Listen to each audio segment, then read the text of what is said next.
Hola a todos, buenas noches. Muchas gracias por estar aquí conectados. Sabemos que es un horario complicado, pero es un tema interesante. Entonces, pues, muchas gracias a todos por estar aquí. Esperemos puedan obtener algo de interés. Vamos a dar un momentito más a ver si se conecta alguien más y luego, por respeto a la gente que sí estuvo a tiempo, pues vamos a empezar, si les parece bien.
Hola, Hola, dale. hola licenciado, ¿ya listo para iniciar su sesión? Muchas gracias, ya listos. Por favor, si pueden poner sus micrófonos y cámara todos en silencio. Claro, claro que sí. Al Mucho final de éxito. la sesión va a Chao. haber una sesión de preguntas. Pueden comentar algo adicional. Gracias.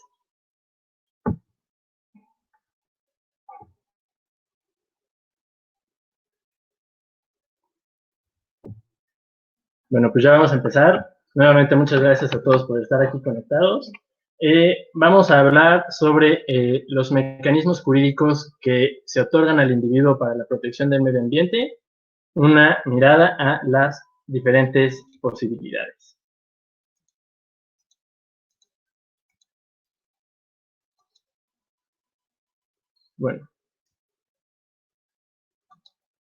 Bueno, primero me presento. Yo soy Alfonso Ramos. Soy cofundador y encargado de asuntos jurídicos de Cocoon. Y pues primero que nada, estudié Derecho en la Escuela Libre de Derecho y llevo algún tiempo dedicándome al derecho ambiental. Entonces, pues más o menos estoy familiarizado con la materia. Y permítanme platicarles de Cocoon. ¿Qué somos? Bueno, somos un emprendimiento social de jóvenes que mediante eventos, talleres y campamentos de educación ambiental brindamos herramientas para que las personas y las empresas transiten hacia una vida más sostenible. Es decir, somos 5 personas, somos 5 chavos que mediante nuestra experiencia personal y nuestra constante capacitación en la materia, orientamos a la gente que quiere comenzar también a tener una vida más sostenible a cómo hacerlo. ¿De dónde nace? Bueno, hay una preocupación constante de todos nosotros y cada vez de más gente sobre la crisis global que actualmente se está viviendo. Escuchamos en las noticias todo el tiempo que hay cada vez más y más problemáticas derivadas de asuntos ambientales y es un problema porque nos damos cuenta de que mucha gente todavía, incluso hoy, no tiene conciencia sobre la importancia del medio ambiente y lo necesario que es cuidarlo. O cuando sí lo saben, no tenemos conocimiento de cómo llevarlo a la práctica en nuestro día a día. Entonces, la opción que propone Cocoon es concientizar a la gente, difundir este mensaje de que es necesario y urgente actuar ya y dar las herramientas a la gente para que pueda lograr hacer esto de una forma sencilla, de una forma acompañada en su vida diaria. Entonces, pues bueno, ya pasando a la materia del webinar, aquí partimos del hecho de que es muy importante que toda la población, que cada uno de nosotros participe en el cuidado del medio ambiente. No es responsabilidad únicamente de las empresas, no es responsabilidad únicamente de los gobiernos, sino que los individuos tienen que activamente participar también en la protección del medio ambiente. Y para eso, el derecho nos otorga un conjunto de herramientas que muchas veces, la verdad, no conocemos, que se nos hacen cosas súper complicadas que no están a nuestro alcance, pero que en realidad, con un poco de conocimiento, es muy fácil que podamos acceder a ellas para que no solamente sea una campaña o una firma en redes sociales o algo así, sino una alternativa un poco más tangible de cosas que podemos hacer. En este webinar se van a repasar algunas de ellas. Hay bastantes, la verdad es que no sería posible hablar de todas. Y de cada uno de los temas también se ha discutido muchísimo y hay muchísima información. Siglos y siglos de debates y de análisis y de cambios. Entonces, pues únicamente vamos a concentrarnos aquí en plantear sus conceptos principales, sus elementos más importantes y algunas características que nos pueden servir, pero si se desea ahondar en cualquiera de ellos, pues vamos a pedirles que nos contacten o que busquen a algún otro especialista en la materia que pueda ayudarles a continuar aclarando sus dudas. Es nada más aquí una idea, dar un panorama general. Entonces, pues este es más o menos el índice que vamos a seguir. Primero vamos a establecer la relación entre el derecho y el medio ambiente. Después se va a hablar sobre mecanismos administrativos y sus características, procesos judiciales y un cuarto grupo de herramientas que catalogamos como alternativas diversas, porque son variados y así, entonces es complicado encuadrarlos en un grupo concreto.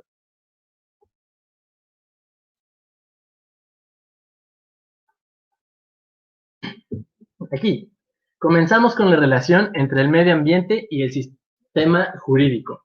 ¿Por qué es necesario que el derecho proteja el medio ambiente? Bueno, en primer lugar porque la mera existencia de las personas implica un impacto en el entorno en el que se desarrolla. Respiramos oxígeno e inhalamos CO2, que es un contaminante.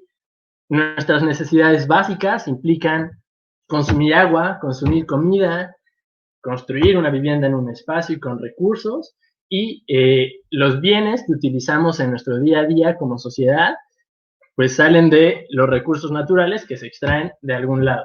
Entonces, por nuestra mera existencia y las actividades que desarrollamos, se impacta al ambiente.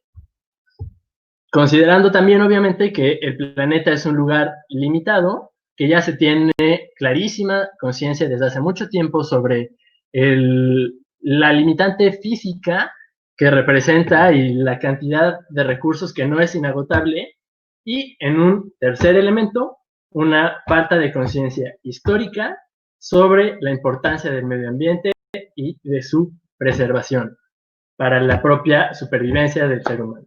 Entonces, esos tres elementos generan la crisis de la que hablamos al principio a nivel global, pero también a nivel particular un grave daño en un ecosistema en particular en el que una sociedad se desarrolla. Por lo tanto, surge como algo urgente la necesidad de un mecanismo para proteger este ecosistema, incluso considerando los tres elementos que lo están dañando, que es el derecho ambiental.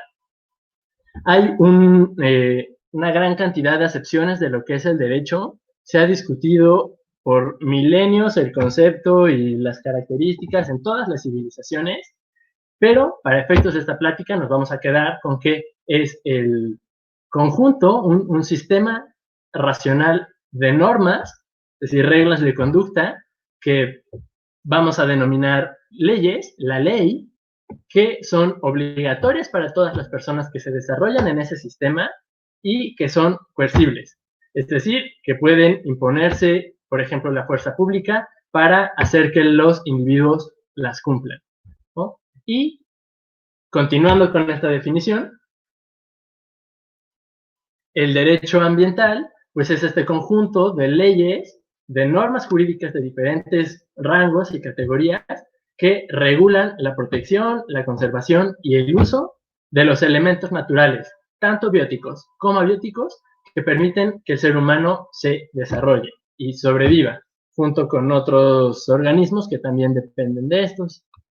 Entonces, hablando un poquito de los antecedentes del derecho ambiental, primero me gustaría decir que las normas ambientales originales son de muchísimo tiempo. Desde que apareció la humanidad hay normas sociales que regulan su relación con el medio ambiente, porque pues al principio se tenía más claridad de la interdependencia entre la supervivencia de un grupo, por ejemplo, de nómadas, con el bienestar del ecosistema en el que se desarrollaba. Entonces, tenían como mayor cercanía con el medio ambiente, pero a medida que las sociedades se fueron complejizando, la tecnología fue avanzando y se fue alejando un poco el individuo de la relación de la naturaleza, fue perdiéndose también la importancia de la regulación sobre las conductas que podían afectarlo. Oye, a partir de esto, pues tenemos un poco de vacíos, sobre todo con la revolución industrial. Y bueno, en México vamos a comenzar a hablar a partir de la Constitución Política de 1917, que es la que actualmente todavía nos rige. En la Constitución, en el artículo 27, sí se contemplaba la protección de los recursos naturales susceptibles de apropiación individual. Es decir, se visualizaba como una cuestión eminentemente de proteger el patrimonio de las personas que accedían a dichos recursos. Pero hay algunos doctrinarios que dicen que realmente fue una aplicación muy tímida, que ninguno de los legisladores y nadie realmente parecía preocupado de que dicho artículo se diera en la práctica. Entonces, pues ahí tenemos un poco de vacío hasta 1971, que fue la primera ley estrictamente ambiental, que fue una ley en materia de contaminación que permitía que el Consejo de Salubridad General, ahorita muy de moda por la pandemia, impusiera medidas para evitar que se emitieran contaminantes en extremo o en algún lugar en particular o algo así. Finalmente hay otro pequeño hueco de tiempo hasta 1987 en que se reforma la Constitución para permitir que el Congreso legislara en materia de equilibrio ecológico y protección al ambiente. Un año después, en ejercicio de esa facultad, se emite la Ley General de Equilibrio Ecológico y la Protección al Ambiente en 1988, que es la ley que actualmente nos rige. Es la ley marco vigente en relación a la protección al ambiente, y la verdad es que se parece muy poco a la que originalmente se publicó, porque a la fecha ha tenido 41 reformas. Entonces, pues si bien empieza desde el 88, la verdad es que sí ha tenido bastante cambio. En relación al resto del marco jurídico ambiental que actualmente nos rige, nos remitimos a la Constitución vigente, la norma principal, la norma fundamental de nuestro ordenamiento jurídico, de máxima jerarquía. Todas las otras leyes deben estar subordinadas a esta. Y bueno, en primer lugar, el artículo 3 menciona que los planes y programas de estudio oficiales deben incluir dentro de sus temarios el tema de educación ambiental. Esto es bastante reciente, la reforma fue del año pasado apenas. Anteriormente no tenía fundamento constitucional, sino que cada dependencia y particularmente cada escuela decidía o no se incluir este tema dentro de sus programas. Posteriormente, el más importante de todos probablemente es el artículo 4, que establece que toda persona tiene derecho a un medio ambiente sano para su desarrollo y bienestar.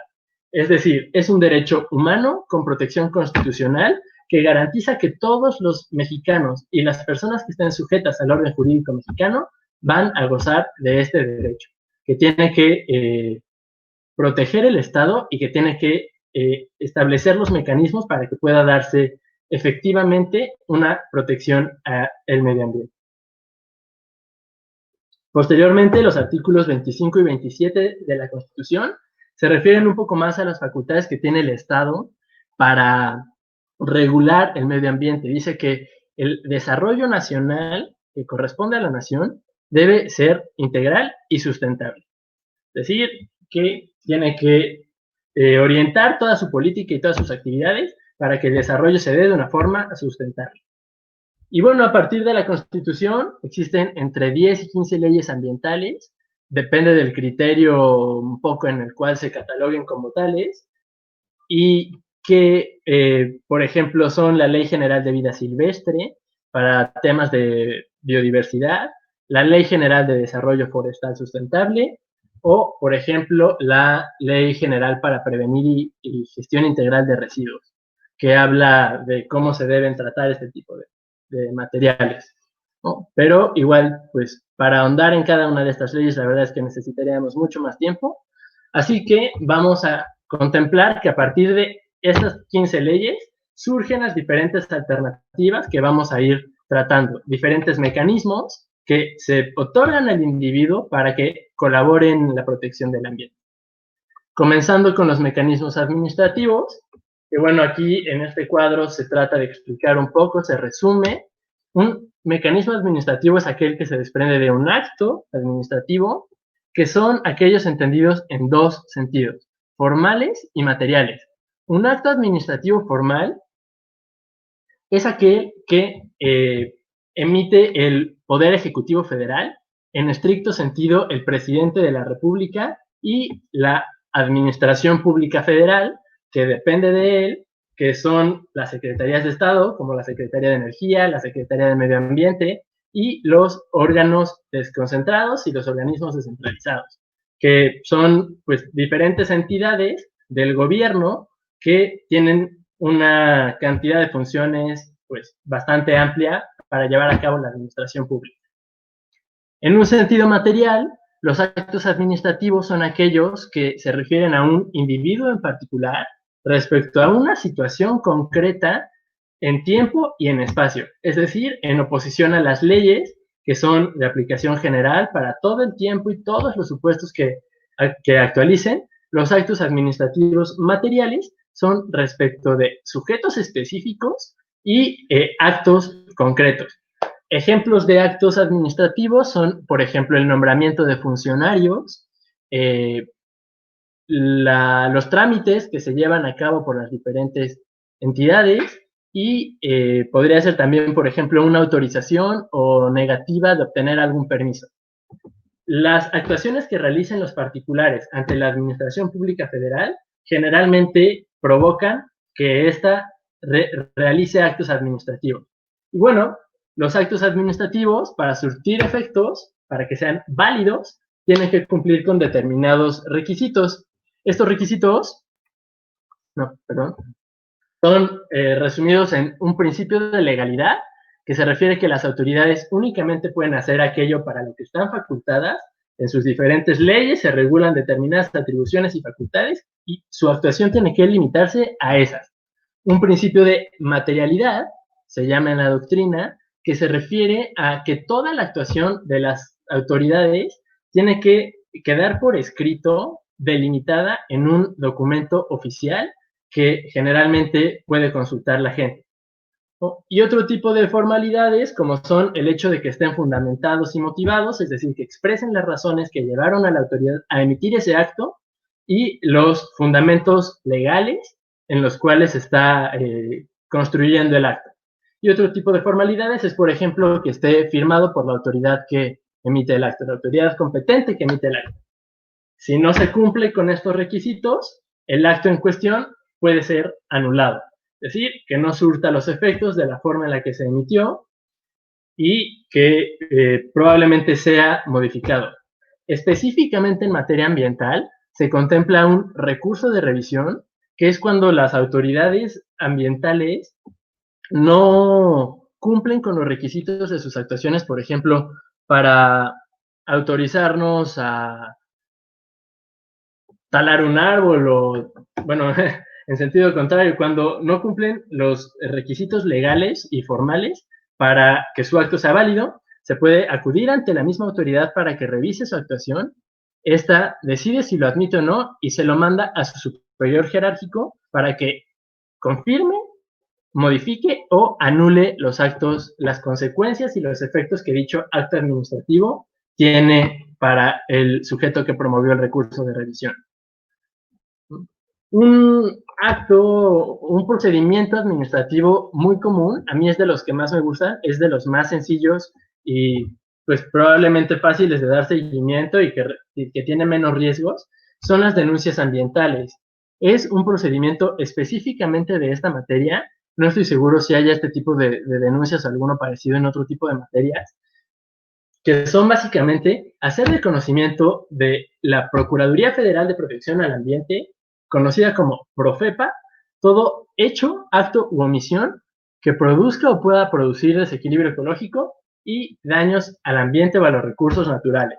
Es decir, es muy amplio, incluye tanto actuaciones positivas que corten un árbol, como actuaciones negativas, omisiones, que no se vigile la entrada a un área natural protegida, que no se persiga a una persona que se ve que provocó un incendio ambiental, ¿no? Entonces, se hace de conocimiento de la Profepa que se produjo este daño o que se puede llegar a producir como consecuencia del hecho o la omisión. Existen mecanismos similares contemplados en cada uno de los estados y en la Ciudad de México que se llevan a cabo ante los organismos locales. ¿Qué tipo de actividades ilícitas se pueden denunciar? Aquí puse algunas de las materias que se contemplan. Es una lista enunciativa. Hay muchas otras, prácticamente cualquiera que cumpla con las características anteriores, que pueden ser, por ejemplo, aquí en materia de flora y fauna, un cazador furtivo que vean que está disparándole a un venado, ¿no? Sin contar con los permisos correspondientes. Materia de recursos forestales podría ser un talamontes que estamos viendo cómo sale de un bosque con su camión cargado de troncos, ¿no? Que seguramente en esas condiciones no cuenta con el permiso. En materia de especies marinas, por ejemplo, no respetar las vedas. Si estamos viendo que de repente sacan a las 20 vaquitas marinas que quedan, eso probablemente es una actividad ilícita que puede ser denunciada ante la Profepa. En materia de ordenamiento ecológico, podría ser no respetar las condicionantes que se pongan para una autorización de un proyecto. Y en materia de contaminación, que este es de los más fáciles de percatarse y de los más comunes también, si vemos, por ejemplo, que una fábrica está con unas nubes inmensas las 24 horas del día, es posible que esto sea una actividad ilícita y que se haga la denuncia correspondiente ante la Profepa para que acudan a vigilar, a inspeccionar, pero bueno, las opciones de la Profepa las vamos a ver después. ¿Por qué vía se puede realizar? Es muy sencillo, la verdad es que son súper flexibles, puede ser mediante un formato en la página de internet, llamando sin nada a este teléfono que es público y se puede consultar en la página oficial de la Profepa, mediante el correo electrónico y presencialmente en los módulos de atención ciudadana. Cualquiera de estas opciones tiene los mismos requisitos a grandes rasgos, tienen por ahí algunas variantes, por ejemplo, si se hace por teléfono, se tiene que convalidar los hechos posteriormente por escrito, pero a grandes rasgos tienen que tener únicamente los datos del denunciante, nombre, domicilio y teléfono para que te puedan notificar el estatus que guarda la consulta, la descripción de los hechos denunciados, datos que permitan identificar al presunto infractor, es decir, a la persona que está cometiendo la contaminación, que está contaminando, que está talando, para que la autoridad lo pueda ir a investigar, o en dado caso, porque no siempre se conoce quién es el presunto infractor, la fuente contaminante, es decir, en tal zona estoy viendo que están aquí tirando basura. No sé quién es, pero pues, como esto es un ilícito ambiental que va a dañar el ecosistema en el que están las bolsas de basura, pues facilito los datos para permitir que la autoridad pueda localizarla. Y finalmente, las pruebas ofrecidas. Se admite prácticamente cualquier tipo de prueba. Pueden ser testigos, pueden ser fotos, pueden ser videos, grabaciones. Hay una cantidad de pruebas enormes que se pueden utilizar y lógicamente, mientras más pruebas se utilicen, es más probable que la autoridad se dé cuenta de la urgencia de la situación y también tomen con seriedad el asunto, porque probablemente si no se ofrecen pruebas, piensen que es alguna especie de broma o algo así y no acudan a verificar que se está dando este daño ambiental en el sitio. Este es más o menos el procedimiento. Aquí se ve bastante complicado, pero la verdad es que no lo es. Se presenta la denuncia, la Profepa determina, pues, que más o menos sea lógico, que no se trate de una broma, que no le digan, ay, están cazando unicornios, o no sé, algo así. Lo admite, lo hace de conocimiento primero, de la persona que está denunciando, y posteriormente de la persona que está siendo denunciada o afectada, en dado caso por la decisión que tome la Profepa, ¿no? Y una vez que se da de conocimiento del denunciado, este tiene 15 días para ofrecer las pruebas de que no es cierto, de que sí tiene los permisos, de que sí está cumpliendo con la normatividad, o quizá que no se está realmente produciendo un daño, que sí está tomando medidas para mitigar sus efectos. Cualquier cosa que le demuestre a la autoridad que en realidad la denuncia no tiene que generarle un perjuicio, ¿no? Y posteriormente, la Profepa realiza todas las diligencias que considere necesarias para determinar si hay o no un hecho ilícito que está generando un daño ambiental. Puede ser que acuda al sitio, normalmente es lo que hacen, son visitas de inspección. Puede ser que solicite información al particular, que pida a la autoridad que le dé un informe, puede ser que colabore con universidades para que le ayuden a determinar el grado de la afectación. Tiene bastante discrecionalidad la Profepa para llevar a cabo todas las acciones que considere necesarias para determinar si hubo o no el daño ambiental. Si no lo hay, o si considera que no lo hay, pues simplemente se notifica al denunciante, pues lo siento, gracias por la denuncia, pero no procede a hacer nada. Y en caso de que determine que sí lo hay, puede ser o cometido por una autoridad o cometido por otro particular. O podría ser una empresa, o en el caso, por ejemplo, de los talamontes. Si se comete por una autoridad, lo que hace es emitir una recomendación, es decir, un documento oficial en el cual dice, nosotros somos la Profepa, con base en estos hechos, consideramos que sí estás incumpliendo con la normatividad ambiental y generando un daño, en cuyo caso te recomendamos hacer esto.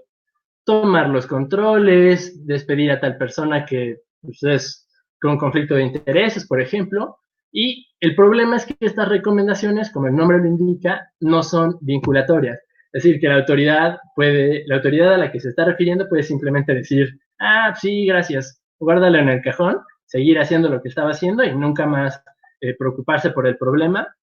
Entonces, pues, ahí normalmente lo que hace es que se da una difusión más bien política, mediática, para obligar a la autoridad a que, pues, sí reaccione, ¿no? Y en caso de que sea un particular, lo que hace la Profepa es iniciar alguno de sus otros procedimientos. Por ejemplo, puede seguir realizando visitas, puede seguir pidiendo la información a la empresa, puede clausurar lugares, o puede, por ejemplo, iniciar el procedimiento penal para que se determine un delito y en este caso únicamente se notifica al denunciante. Bueno, en ambos casos se notifica al denunciante para que sepa qué hacer.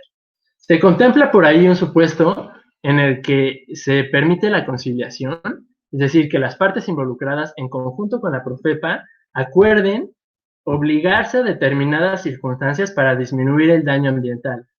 Sí, siempre y cuando no viole el orden público o afecte el interés social. La verdad es que no sé en qué caso no se lleve a cabo esto, porque pues si se lleva a cabo una actividad ilícita, se está alterando el orden público en sí mismo. Entonces, la verdad es que no conozco muy bien en qué casos podría darse un procedimiento de conciliación. Pero bueno, aquí se ve muy complicado, la verdad es que es muy fácil, se le puede dar seguimiento por internet simplemente y también hay una opción que mucha gente no conoce, que es solicitar que se lleve a cabo de manera anónima.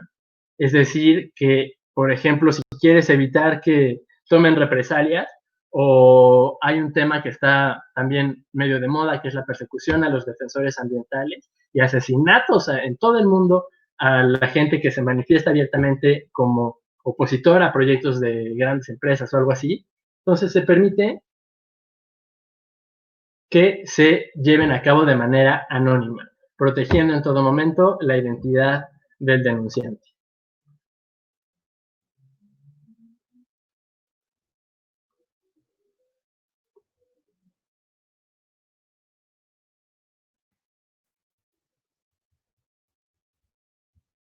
Bueno, ahora vamos a pasar aquí a procesos judiciales. No sé si sigo en la presentación, espero que me sigan escuchando.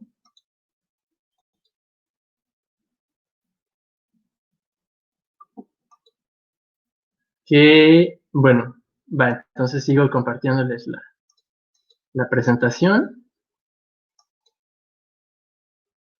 Aquí los procesos judiciales son, la verdad, lo que más intimida a la gente, es lo que tiene mayor cantidad de requisitos. Hay bastantes procesos judiciales con una infinidad de requisitos, de plazos y de otras características regulados por diferentes leyes, como el Código de Procedimientos Penales, el Código de Procedimientos Civiles, la Ley de Amparo, que pues aparentemente hacen más complicada que la persona acceda a él, pero que la verdad con un adecuado conocimiento, pues también es muy fácil llevarlos a cabo. Se sustancian ante un órgano del Poder Judicial, no de la Administración Pública Federal, no es el Ejecutivo el que resuelve, sino que es un juez o un magistrado, según el nivel, la jerarquía del asunto o la etapa del procedimiento en el que se encuentren, ¿no? Inician con una demanda o una denuncia, obviamente tiene que ser por escrito, hay audiencias, se ofrecen pruebas y terminan con una sentencia o resolución. Aquí en primer lugar vamos a hablar de los delitos contra el ambiente y la gestión ambiental. La definición de delito es una conducta típica, antijurídica y punible. Es típica porque tiene que estar específicamente contenido en una ley con sus límites bien determinados. Si escapa de alguno de los elementos que la ley contempla, ya no es delito, aunque siga siendo negativa y aunque siga dañando al ambiente. Específicamente tiene que actualizar los supuestos bien determinados de la ley. Es antijurídica porque es contraria a los valores que protege el sistema, es contraria a una disposición de una ley, es en sí mismo una conducta que atenta contra una norma jurídica. Y es punible porque se establece una sanción para la persona que se determine que cometió el delito, que generalmente, como dice un poquito más abajo, involucra una pena de prisión. Es decir, a diferencia de todos los otros tipos de actos y de afectaciones al medio ambiente, esta sí te puede meter a la cárcel, ¿no? Aquí no es la Profepa la que investiga, sino que corresponde la investigación al Ministerio Público y a las policías, que actúan conforme les va indicando el Ministerio Público, y aquí lo que debe hacer el particular es denunciar ante este. Igual puede cooperar ofreciendo pruebas, pero una vez que está en manos del Ministerio Público, este es el que lleva a cabo las investigaciones correspondientes y determina si ejerce o no la acción penal. Es decir, que lleva el caso ante un juez para que se siga todo el procedimiento y finalmente se establezca una sanción. En materia específicamente de medio ambiente, aquí es importante mencionar que fue hasta el 2002 que expresamente se agregó el título de los delitos contra el ambiente y la gestión ambiental al Código Penal Federal.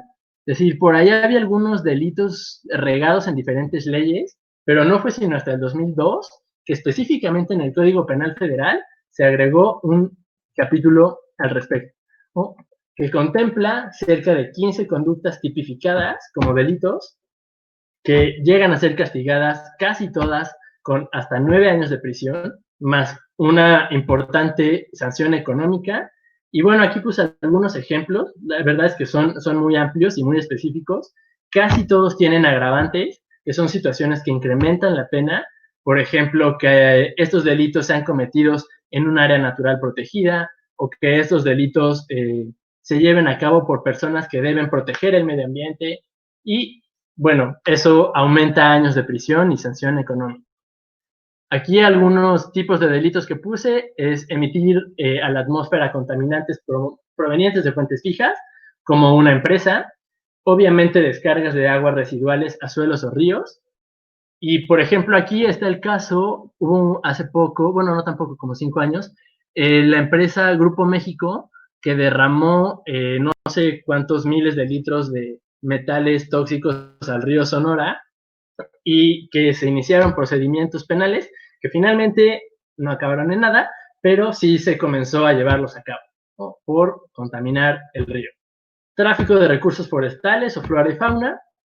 Y la siguiente, criar, poseer o vender perros de pelea. Esta no tiene mucho tiempo de haberse desarrollado. La verdad es que antes pues era una actividad incluso considerada cultural, pero pues implica un daño a estos animales y es un poco crueldad. Entonces ya está ahorita catalogado como delito también. Y finalmente, dañar manglares o arrecifes o provocar incendios forestales. Esta es la más sancionada, pueden ser hasta 10 años de prisión y pues quizá debería considerarse iniciarlos por ahí contra algún funcionario de Dos Bocas o algo así, que también ya han tenido varios escándalos. Pero bueno, me estoy desviando y no quiero aquí generar polémica. Entonces, bueno, el siguiente recurso son los juicios de amparo. También son bastante conocidos. Estos yo creo que son de los más importantes porque implica resolver controversias sobre normas, actos u omisiones específicamente de la autoridad que violen los derechos humanos. Es decir, dos elementos importantes. Son contraactos solo de la autoridad y tienen que violar algún derecho humano. En general, porque por ahí hay algunos otros tipos de amparos, pero los que son importantes aquí y los más comunes son estos. Entonces, ya revisamos que el derecho al medio ambiente sano y el derecho a la salud son derechos humanos, entonces el juicio de amparo procede en contra de actos de autoridad que violen el derecho humano de algún individuo al medio ambiente sano. Y es importante tener presentes dos elementos. Puede ser un juicio de amparo directo o indirecto. Los directos se promueven en contra de sentencias o resoluciones del Poder Judicial que violen los derechos humanos. Por ejemplo, si no se te permitió ofrecer pruebas en tu litigio, en alguno de los procedimientos que vimos arriba.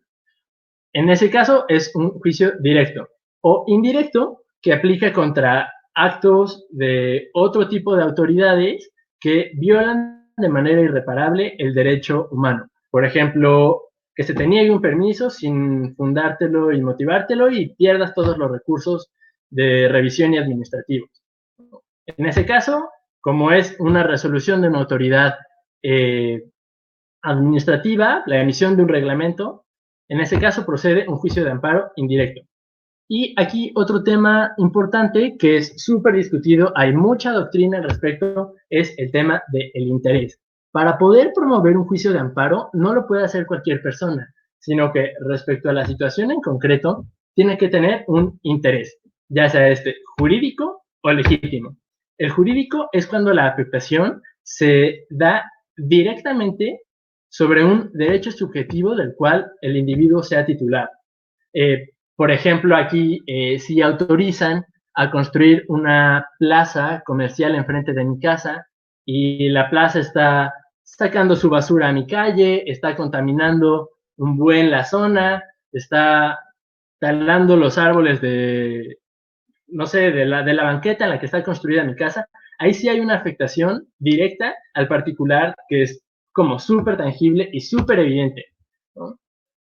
Y el otro interés que se ha ido desarrollando un poco después es el interés legítimo, que aquí no es una afectación tan inmediata, sino que depende de tu especial situación frente al orden jurídico. Es un poco más complicado de entender, pero por ejemplo, aquí si se autoriza a construir un hotel en un área natural protegida, puede una asociación civil que si bien no está siendo directamente afectada porque pues va a poder seguir existiendo, va a poder seguir realizando sus actividades normalmente, su objeto principal es la protección del medio ambiente. Entonces, en ese caso, sí podría intentarse con interés legítimo que esa asociación civil promueva un juicio de amparo contra la autorización de construir el hotel en un área natural protegida. Y bueno, la consecuencia de los juicios de amparo es que se restituya el derecho violado o en dado caso, pues igual indemnizar a la persona que lo haya que lo haya sufrido, pero lo que se busca más que nada es que dicha afectación deje de estarle representando un problema al sujeto que promovió el procedimiento. Posteriormente, aquí vamos a hablar de las acciones colectivas. Es un tema súper difundido a nivel global. Muchísimos países cuentan con opciones de este tipo que le llaman, bueno, class actions, que son mecanismos civiles, es decir, se regulan en las leyes civiles que buscan defender los derechos de una colectividad respecto a una situación en particular. Y aquí en México únicamente es sobre relaciones de consumo. Por ejemplo, puede ser que la Procuraduría Federal del Consumidor se dé cuenta que no hay adecuadamente para un producto las especificaciones que tiene que tener.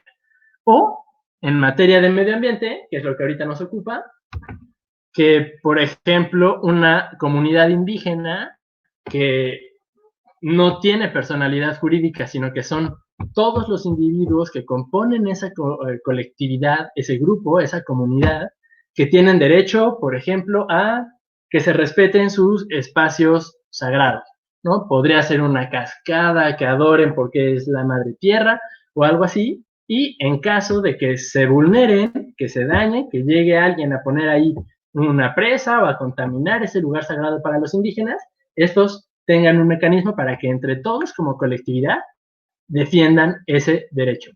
Tampoco lo pueden promover todos. Este sí es un listado un poco más limitativo.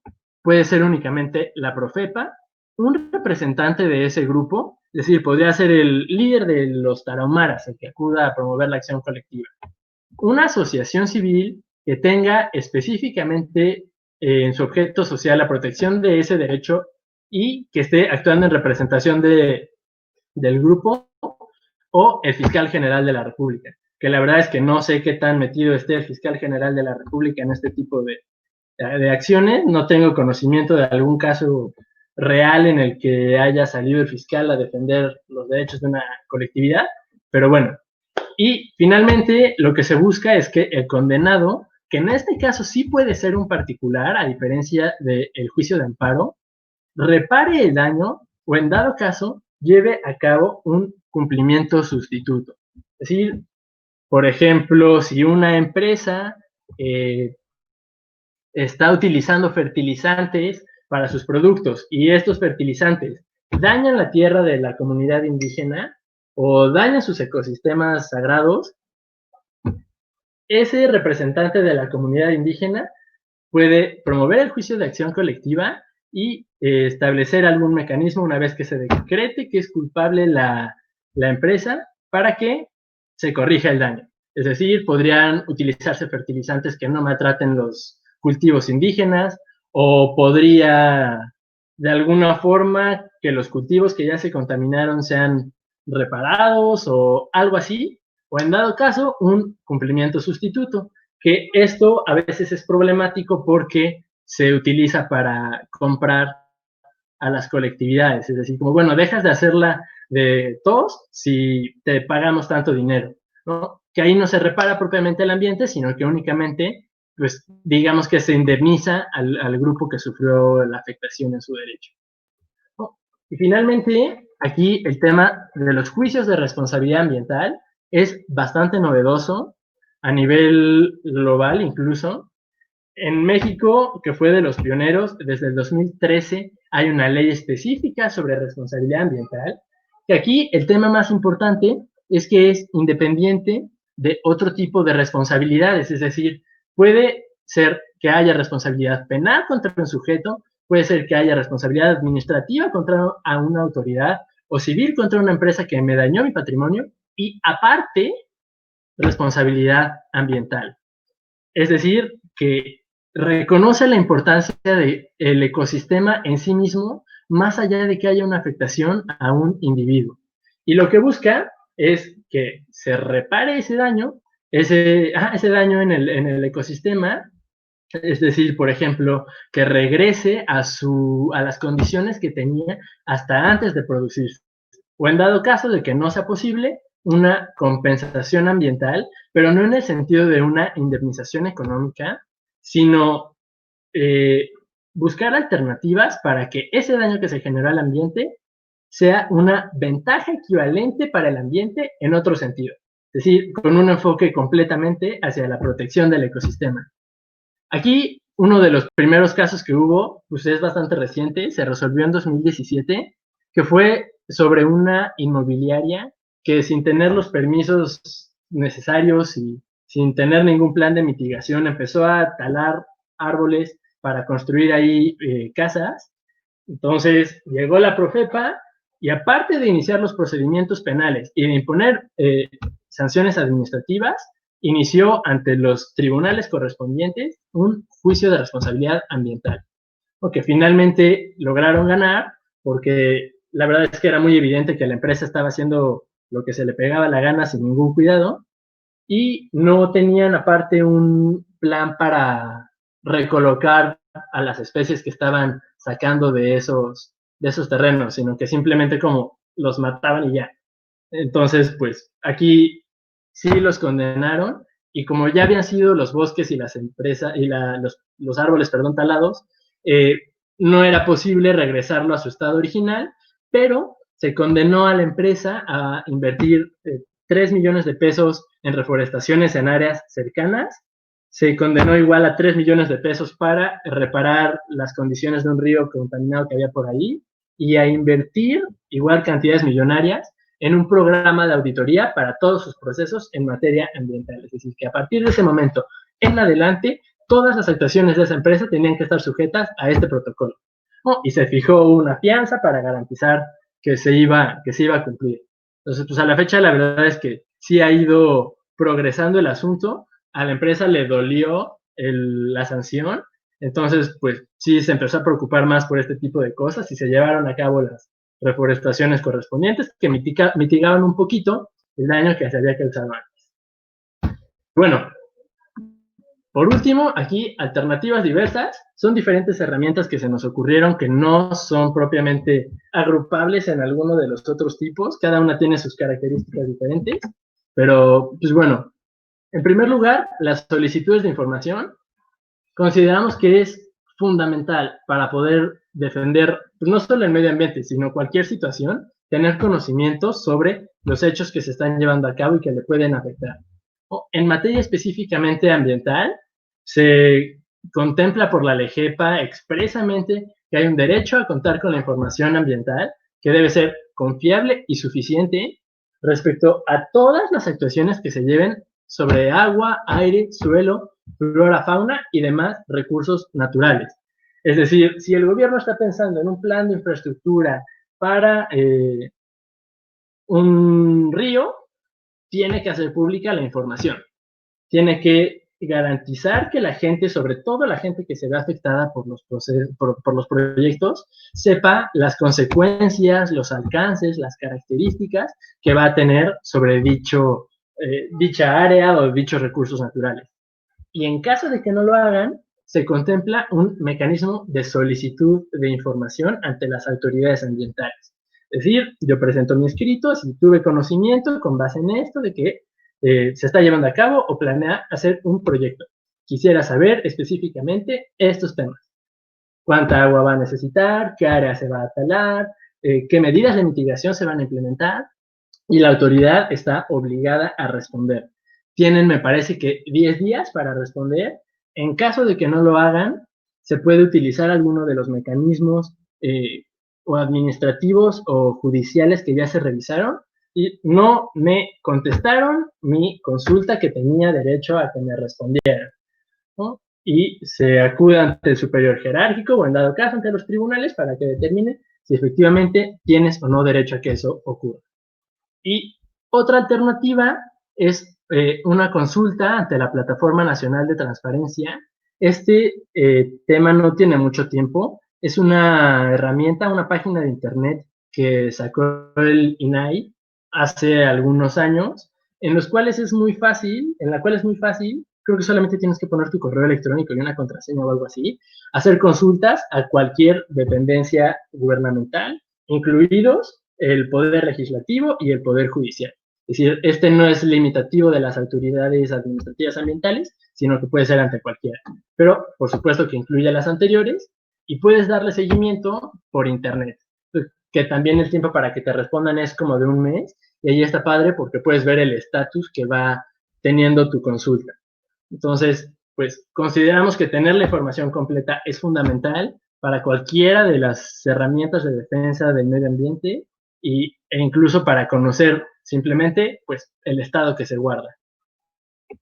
Otro tema es aquí de las asociaciones ambientalistas. La verdad es que yo soy bastante fan de este tema, yo estoy en una, que son grupos de individuos que convienen en reunirse por la realización de un fin común que lógicamente no sea ilícito y sin fines de lucro. Es decir, un grupo de personas que están preocupadas por el medio ambiente y a las cuales la ley les otorga la posibilidad de volverse una asociación civil con personalidad jurídica. Y esto es muy importante porque tener personalidad jurídica diferente de la de cada uno de los miembros que lo integran te permite tener derechos y obligaciones. Tienes un patrimonio, puedes, por ejemplo, contratar gente a nombre de la asociación en lugar de un individuo, y bueno, también tiene ciertas obligaciones, como en materia fiscal, por ejemplo, o en materia laboral. La mayoría de los derechos que tienen los individuos se les otorgan también a las asociaciones civiles. Se llaman personas morales. Hay otro tipo de personas morales, como las sociedades civiles o las instituciones de asistencia privada, pero en materia ambiental son particularmente útiles las asociaciones civiles. Como parte de los mecanismos de los beneficios, perdón, que se les otorgan a estos grupos, es que tienen legitimación para iniciar diversos procesos, como vimos antes con el de responsabilidad ambiental o las acciones colectivas. Pueden inscribirse en un registro que tiene la Administración Pública Federal de Organizaciones de la Sociedad Civil, que les permite mucho más fácil acceder a los estímulos y apoyos económicos de los programas del gobierno. Es decir, por ejemplo, hay un programa para darle dinero a las asociaciones que reforesten. Si no estás inscrito en el registro de las organizaciones de la sociedad civil, es más complicado poder acceder a él. Entonces, en un tercer beneficio es ser donatarias autorizadas, que significa que pueden emitir recibos deducibles de impuestos a las personas que les realicen donaciones. Es un mecanismo súper común para que, por ejemplo, una empresa te done hasta cierta cantidad y cumpliendo ciertos requisitos, te done dinero y en lugar de que ese dinero se lo pague la empresa al SAT, que puede ser que desconfíe del SAT o que no esté convencido de que sus impuestos se utilizan para los fines que deberían o que hay corrupción o algo así, te lo dona directamente y esa empresa lo puede deducir. Es decir, que para la empresa es un gasto que de todas formas tendría que hacer, pero le da la tranquilidad de que el dinero se está utilizando para algo que pues a ella también le conviene. Algo en lo que cree y con una organización que puede garantizar un poquito más transparentemente que sus recursos se están utilizando para lo que los destinó, ¿no? Y pues este es un mecanismo bastante común de financiar las asociaciones civiles y de llevar a cabo sus proyectos, por ejemplo, que vayan a comprar árboles con ese dinero para llevar a cabo una reforestación, o pueden con ese dinero instalar una planta de tratamiento de agua. Es decir, las asociaciones civiles igual necesitan dinero y este es un mecanismo que se les permite para poderse financiar. Y finalmente es la participación en foros, tanto gubernamentales como académicos, nacionales e internacionales, en los cuales un sujeto tendría más complicación para acceder porque no tiene tan fácilmente una forma de probar que cumple con la ley o no tiene tan buena fama. Y si constituyes una asociación civil, es mucho más fácil, por ejemplo, que te permitan estar en una mesa de debate de la Comisión Ambiental de la Cámara de Diputados, ¿no? Entonces, pues, quizá si queremos potencializar el impacto que tenemos como individuos respecto a nuestra voz y a los efectos reales, tangibles que pueda tener nuestra actuación, nos convendría o crear una asociación civil o unirnos a una. Y bueno, el tercer tema es el uso de las energías renovables, que ha estado muy de moda la semana pasada y por eso decidimos incluirlo, porque pues todo el mundo prácticamente se ha manifestado, diplomáticos, cámaras de empresarios, asociaciones civiles, todo el mundo ha manifestado su postura en el tema últimamente, y aquí es importante dejar muy claro que es legal y está permitido para los particulares utilizar para autoconsumo este tipo de fuentes limpias, se le llaman, incluyendo la solar y la eólica. Si yo compro un panel solar y lo instalo en mi techo, a pesar de todo lo que se ha dicho esta semana, es autorizado por las autoridades y puedo yo consumir toda la electricidad que se genere a partir de él. E incluso, si llega a sobrar, podría vendérsela a la CFE, ¿no? Los acuerdos que hubo el 29 de abril y el 15 de mayo, uno del SENACE y el otro de la CENER, se refieren exclusivamente a las grandes centrales generadoras respecto a una mayor cantidad de límites y de requisitos y de controles para que éstas se conecten al sistema eléctrico nacional, es decir, la red nacional de transmisión y las redes generales de distribución, que son, pues, en palabras sencillas, los cables y la infraestructura de la CFE que tienen todo el país para llevar la electricidad a cada rincón del territorio nacional, o a las casas, a las comunidades, a las empresas. Son esos grandes cables que vemos en la carretera, es a ese sistema al que afectan los acuerdos del SENACE y de la CENER. En materias un poco a menor escala de hogares o incluso de algunas empresas, no es necesario y no se ven afectados por el tema de los acuerdos que ha habido últimamente, los recientes acuerdos. Entonces, pues, a nivel particular, un mecanismo que si bien no es jurídico, pero que es permitido por el orden jurídico, es que el individuo adquiera su electricidad por este tipo de fuentes.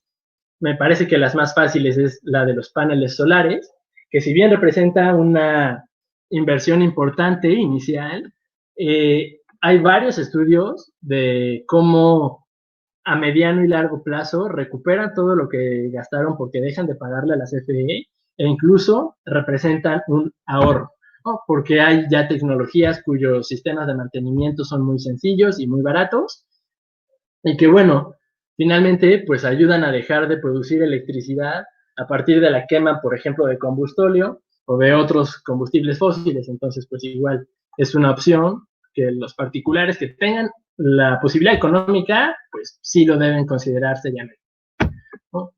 Y pues bueno, lamento aquí haber sido tan rápido. Muchas gracias por todo. Hay más mecanismos para el individuo que contempla la ley, pero bueno, ya no nos fue posible aquí hablar de todos. Y pues lógicamente, aparte, la obligación del Estado de, pues igual, proteger el ambiente, ¿no? Establecer permisos para las actividades industriales y vigilar que no se quieran pasar de lanzas, establecer las áreas naturales protegidas, promulgar las leyes, pero más allá de la actuación gubernamental, aquí es importante recordar que como individuos y tener muy presente que también tenemos las herramientas para impulsar el sistema jurídico y proteger el ambiente. No solamente firmar una petición de change.org en Facebook o compartir una nota catastrofista, sino utilizar el sistema jurídico para generar un cambio real, tangible en la protección del ambiente. Y pues bueno, ahorita tenemos un espacio para preguntas. Si alguien las quiere hacer, por favor, en el chat de Jitsi, de la plataforma, y nos van a hacer favor de resumirlas y de leerlas para determinar cuáles vamos a contestar. Pues más o menos son 15 minutos. Personalmente no tengo nada que hacer después, entonces pues, podemos tomarnos el tiempo que sea. Entonces, Jackie o Cristian, si pueden por favor hacernos las preguntas.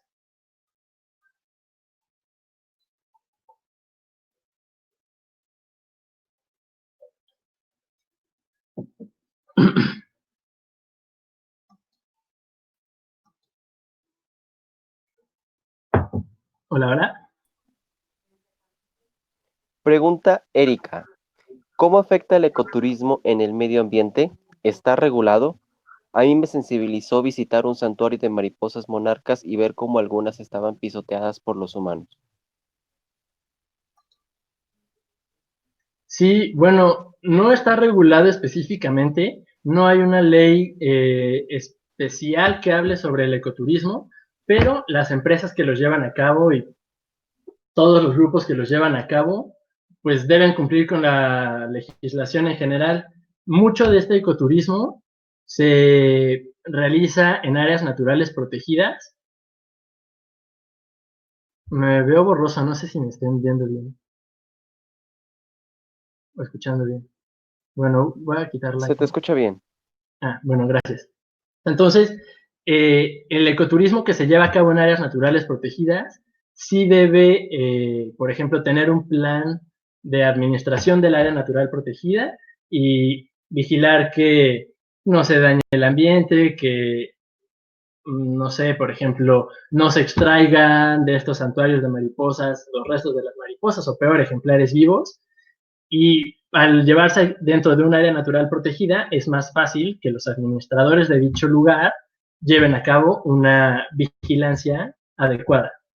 Entonces, el ecoturismo, bien entendido, o sea, no es únicamente hacer turismo en la naturaleza, sino hacer turismo con un enfoque que entienda y cuide los ecosistemas en los cuales está llevando sus actividades.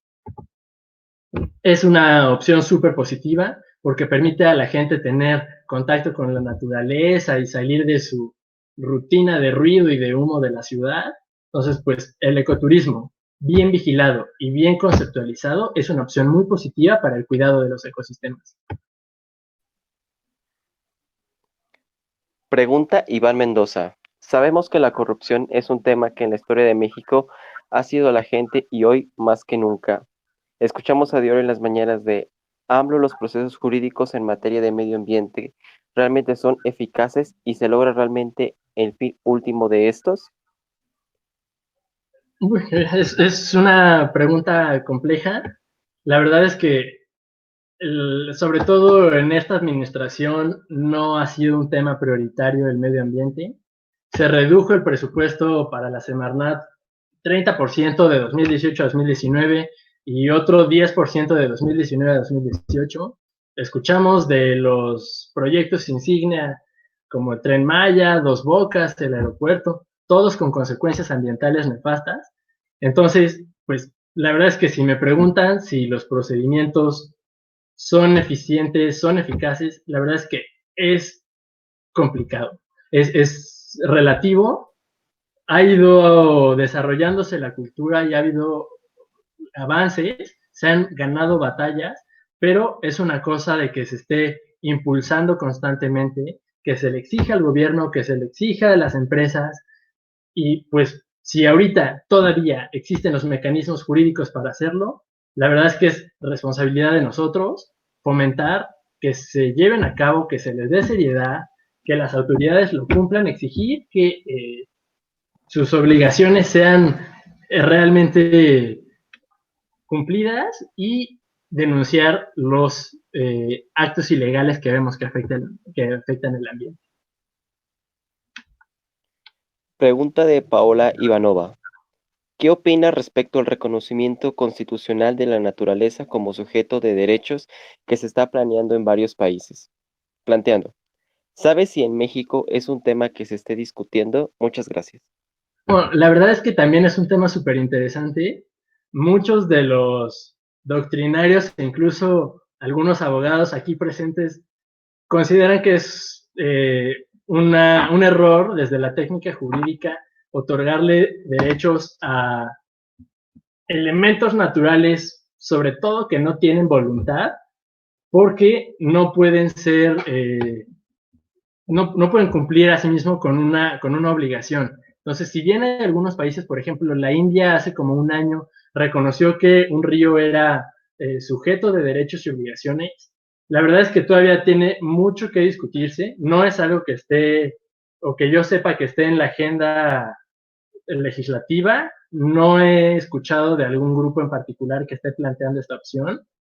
Y pues creo que es algo que tiene que seguirse estudiando que tiene que llevarse a los círculos académicos y técnicos especiales de la materia, y si eso va a ayudar a que se lleve a cabo una protección ambiental más integral y más eficiente, pues adelante, estamos completamente a favor de que eso ocurra.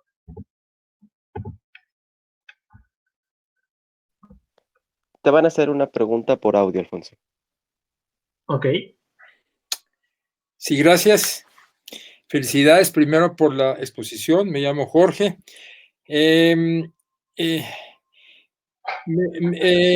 La cuestión de cómo se mide, está muy bien que haya leyes que defienden el medio ambiente y que puedan respaldar los pedidos de la gente. Ahora, hay huecos de los cuales se toman las empresas, y me refiero a los huecos principalmente en cuanto al margen de efectos secundarios, por ejemplo, si son sustancias químicas. Ellos también hacen lobby, y si el margen era 10, pues, y si estamos tirando 15, pues ponle que el margen sea ahora 20 y no pasa nada.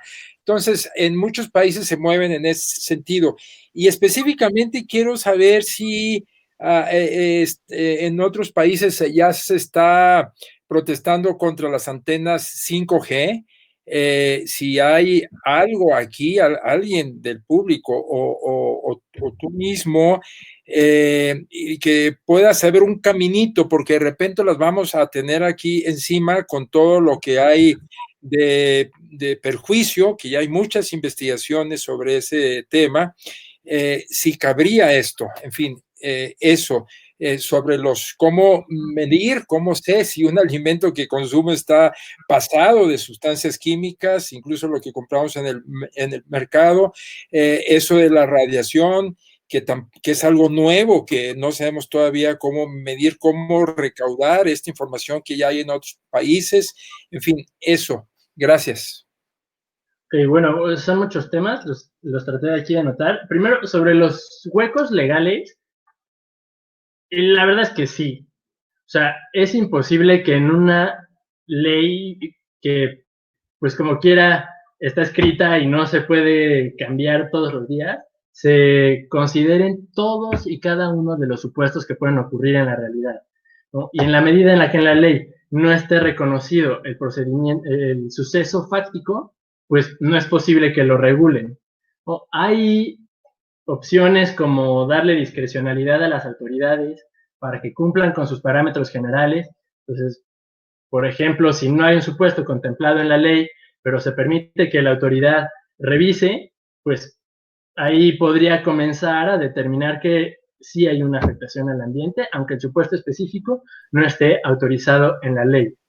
Sobre los márgenes para contaminar y dañar el ambiente, la verdad es que también es un tema muy interesante, muy discutido en la doctrina, porque como nuestra misma existencia y el desarrollo de todas las actividades económicas y de otro tipo genera un impacto al ambiente, hay una especie de necesidad de derecho a dañar el ambiente, que tiene que ser gradual y que tiene que ser regulado, pero no podría simplemente por una ley decirse, ahora nadie daña en ningún sentido, en ningún grado, la ley, ¿no?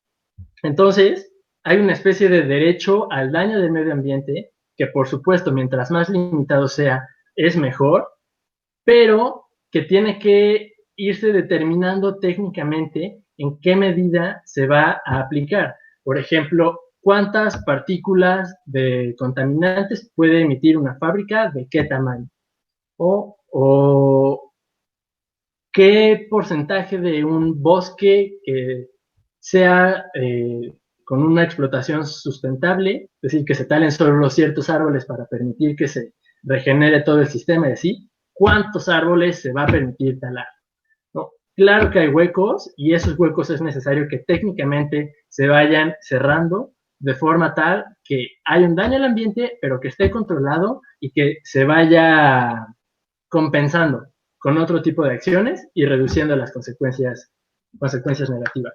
Sobre las antenas 5G, la verdad es que no conozco, no sé específicamente cómo funcionan y si en otros países ya se están regulando, pero sí involucran proyectos de infraestructura, que supongo que sí, porque pues, son antenas, sí tienen una regulación aquí en México.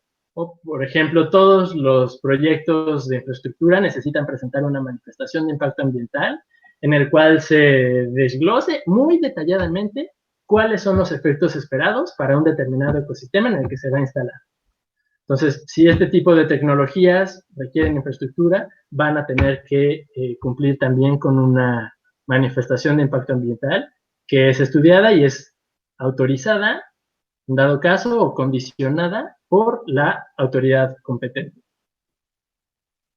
No sé si hay otra pregunta, creo que eran Sí, tres. 2 preguntas más. En el caso de deducción de impuestos por parte de empresas, ¿cuáles son los mecanismos de rendición de cuentas? Y si detectamos alguna anomalía en cuanto al medio ambiente, podemos contactar a Cocoon y cómo sería la forma de contactarlo. Bueno, en el primer caso, sobre los mecanismos de rendición de cuentas, es muy dependiente de la propia organización a la cual se estén donando los recursos, que establezca sus formas de transparencia, sus formas de informarle a la empresa que les donó en qué se está destinando el dinero. Hasta donde tengo entendido, la ley, que es la ley del impuesto sobre la renta, no regula un mecanismo en particular que se tenga que aplicar, sino que es la organización la que lo instituye, y mientras más transparente y mientras más rendición de cuentas haya para la empresa que les está donando, pues es más probable que esta empresa sin ningún problema les otorgue sus recursos. Y sobre la otra pregunta de las denuncias ambientales, sí les podemos ayudar. O sea, es muy sencilla el procedimiento, como ya revisamos, pero en dado caso, por ejemplo, que no quieran exhibirse públicamente o que no sepan cómo darle el seguimiento, efectivamente nosotros estamos dispuestos, nos pueden contactar y a nombre de Cocoon, que cuando pase la contingencia ya nos vamos a constituir legalmente, a nombre de Cocoon, con nuestros derechos y obligaciones, podemos presentar la denuncia, darle seguimiento y mantenerlos informados sobre los procesos y los resultados de las denuncias.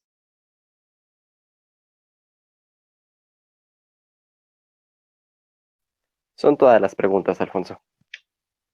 Ok, pues bueno, muchas gracias a todos por escucharnos. Espero que les haya servido de algo y que haya sido de su interés. Síganos, por favor, en redes sociales, que creo que ya no están aquí en la presentación, pero bueno, si le ponen Cocoon en todas las redes sociales lo pueden encontrar, y en nuestra página de internet. Pues es todo, y si tienen alguna otra pregunta o duda, no duden en contactarnos. Ah, mira, ahí están las redes sociales, no sé si las pueden ver. Bueno, muchas gracias. Que tengan buena tarde. Muchas gracias.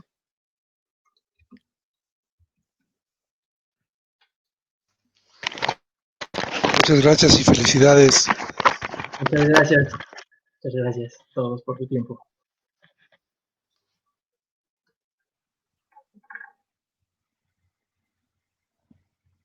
Excelente exposición, felicidades. Muchas gracias.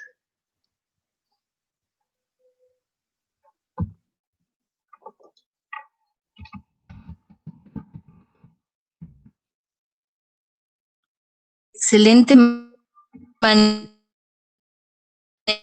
del tema, muy bien explicado. Muchas gracias y muchas felicidades. Muchas gracias. A las órdenes.